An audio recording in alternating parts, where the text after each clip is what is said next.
Le magazine avec vous, Jean-Marie Colombani, bonjour. Bonjour. Alors Jean-Marie Colombani, c'est le début du mois de juillet avec la fin, mais oui, c'est la fin de la présidence française à la tête du Conseil de l'Union européenne. D'une certaine façon, Emmanuel Macron a remis les clés, c'est la République tchèque qui prend le relais. En 3 mots, avec vous, qu'est-ce que vous retenez, Jean-Marie Colombani, de l'action d'Emmanuel Macron pendant ce semestre, qui a Hmm. été pour le moins mouvementé, évidemment, avec cette guerre en Ukraine, et en plus, une réélection pour lui.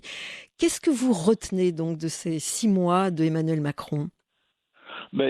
Cette période a été évidemment totalement mangée par, si j'ose dire, par la guerre et par le soutien qu'il a fallu apporter à l'Ukraine, et donc avec la décision d'accorder un statut de candidat de façon extrêmement rapide donc à l'Ukraine, candidat à l'adhésion à l'Union européenne. Ça a été l'acte, j'allais dire, historique le plus symbolique de cette présidence. Si on la regarde telle qu'elle était avant la guerre et ce qu'elle est aujourd'hui, on peut constater que la plupart des capitales européennes se félicitent de la présidence française parce que tous ces objectifs ont été atteints.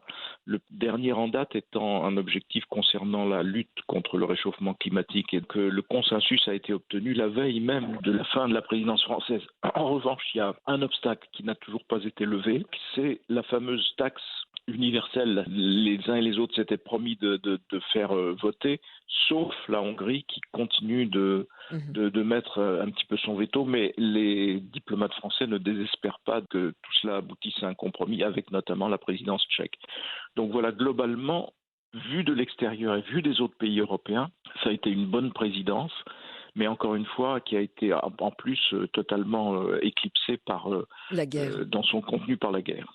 Alors la ministre des Affaires étrangères française, Catherine Colonna, disait: l'Union européenne est plus forte, plus souveraine et je crois plus unie après ces 6 mois de présidence. On souhaite évidemment bon courage à la République tchèque pour prendre le relais. Allez, retour en France, Jean-Marie, avec cette petite révolution, une femme élue pour la première fois à la présidence de l'Assemblée nationale, le fameux perchoir. Yaël Braun-Pivet, elle a 51 ans, avocate, députée, ministre, quelques dizaines de jours, pas très connue en fait des Français. Sa phrase phare, clé, c'est débattre plutôt que de nous battre. Évidemment, c'est un sacré challenge qui l'attend. Ah oui, surtout c'est totalement un contresens de ce qui se passe Exactement, et, oui. et du fait que, notamment sous l'impulsion de Jean-Luc Mélenchon, il n'est pas question de trêve ou quoi que ce soit de ce genre. Alors Yaël Braun-Pivet, ça n'était pas la candidate de l'Élysée. L'Élysée voulait un candidat masculin, mais le groupe ne l'a pas suivi. Elle-même, elle avait construit sa réputation en présidant la commission des lois. Il y avait eu pas mal d'agitation, notamment au moment de l'affaire Benalla, Benalla, etc. oui. Donc elle s'était un petit peu distinguée à ce moment-là et elle ne faisait pas mystère de son ambition de ce point de vue-là.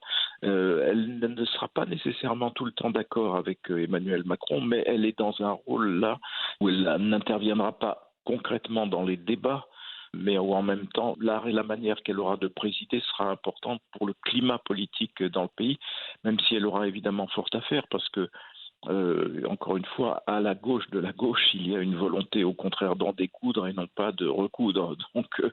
Donc ce sera un exercice en effet assez difficile. Il va falloir qu'elle fasse entendre sa voix, une voix de ténor. Je ne sais pas si ça se dit au féminin. Enfin bref, on lui souhaite là aussi bon courage. Un mot, vous en parliez d'Elisabeth Borne, première ministre évidemment, femme incontournable maintenant, les véritables travaux d'Hercule avec ses consultations des groupes parlementaires, son chemin de croix, je dirais, fixé par Emmanuel Macron. Il faut trouver un accord de gouvernement dans le cadre du projet présidentiel sans augmenter les impôts ni la dette. Sans parler au RN, sans parler aux insoumis. C'est difficile pour Elisabeth Borne quand même. Oui, oui, elle est à un poste évidemment très difficile dans une période qui est très difficile puisqu'elle est très inédite et originale. Le premier obstacle, il est dans son propre camp Exactement. parce que tout le monde a noté que François Bayrou avait fait de vives Oui. critiques à Mhm. l'encontre du président de la République sur le choix de la première ministre, affirmant qu'il eût mieux valu prendre quelqu'un de politique et que la période appelait Mhm. un responsable ou une responsable politique plutôt que quelqu'un qui est réputé pour être très compétent mais très technicien aussi, ce qui est le cas d'Elisabeth Borne, ce qui est un peu faire passer un peu vite sur ses qualités de négociatrice qu'elle a fait valoir dans son poste précédent auprès des syndicats. Alors les Mhm. syndicats ce ne sont pas les partis, bien évidemment, on peut davantage discuter avec les partenaires sociaux qu'avec Qu'avec qui des part. ennemis politiques totalement déterminés.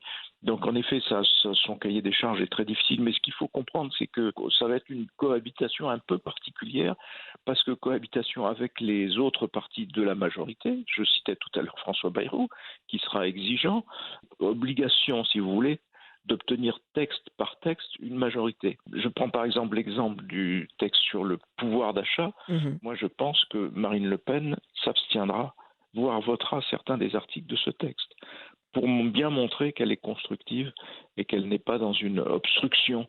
À l'inverse, l'obstruction, ce sera plutôt, me semble-t-il, l'attitude des mélenchonistes. Alors justement, les premiers débats qui attendent cette assemblée, c'est le projet de loi relatif au pouvoir d'achat. Un petit mot justement de la commission des finances, c'est le député Éric Coquerel des Insoumis, député de Seine-Saint-Denis, qui en prend la tête. C'est un symbole de la percée de la NUPES.